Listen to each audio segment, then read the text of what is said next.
Hello everyone, Alex again from Swoosh English. So I want to address again, as you've seen in my previous videos, I'm constantly referring to commonly asked questions, or should we say FAQs, frequently asked questions that we receive on a daily basis. And we've got a huge community of VIP students in our paid programs, and in those many programs actually I should say, we have students posting their writing on a daily basis in most cases, because we have lots of very serious and committed students, and they post their writing, they're posting their their referral letters, discharge letters, etc. inside our Facebook group.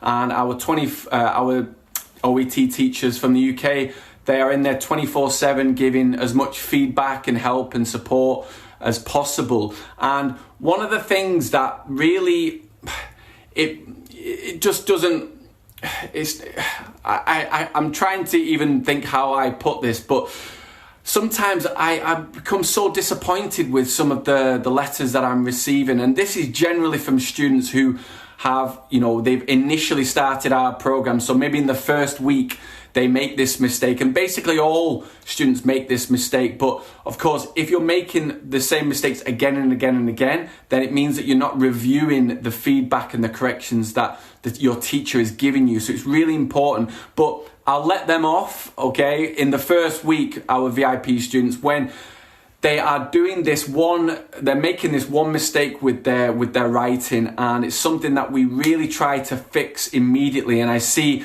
as soon as I see a student go from, whether it's a doctor or a nurse or another medical professional, week 2, week 3, week 4, and I compare their writing from those week 2 tasks onwards and their first week, it's like I'm so relieved this person has reviewed the feedback and the corrections that we've given them. And now you can start to see some improvements. And it's all about those small and steady incremental improvements that you start to see when you get feedback and corrections from an OET teacher. The big issue is when you don't have any feedback, no corrections, no grade estimations at all, and then you go and take your real examination, and that's when you have the huge disappointment on the day when you get your results 3 weeks later and you see a grade C, okay? And that's not what you want. We want to be clamping down on these problems, these mistakes that you're making immediately, and that's why a preparation program is so beneficial to our students. But anyway, the problem, the big issue that we are seeing is students, whether it's doctors or nurses, both of them do it, or other medical professionals, is they're including so much more, a lot more medical information, a lot more terminology, vocabulary that they use in their day-to-day work as a doctor or nurse. They're including extra information that's not in the case notes, not in the task, and you're thinking, why are you doing that? Why are you meeting it up to the point, or should I say bulking it up to the point where the letter that you're writing is not really fulfilling the task set? You're thinking in your mind, you just want to impress the examiner with all this, these really highly overcomplicated medical terms that, if you were writing a medical journal, you would get, top class first A-star grades. But for this, remember, this is an English examination, it's not a medical examination. Nobody will be impressed when you are writing additional medical terminology that's not in the case notes, and you're not required to do that, because a lot of people, they want to impress the examiner with how much they know about medicine, and they want to display all of those years and years and years of studying that you did when you qualified as a doctor or a nurse. And I'm always very impressed by the dedication of doctors and nurses when it comes to, going from the journey of, not having any, starting right at the beginning of becoming a doctor or nurse, going through your schooling, your university, medical college, etc., all the way to becoming a doctor or a nurse.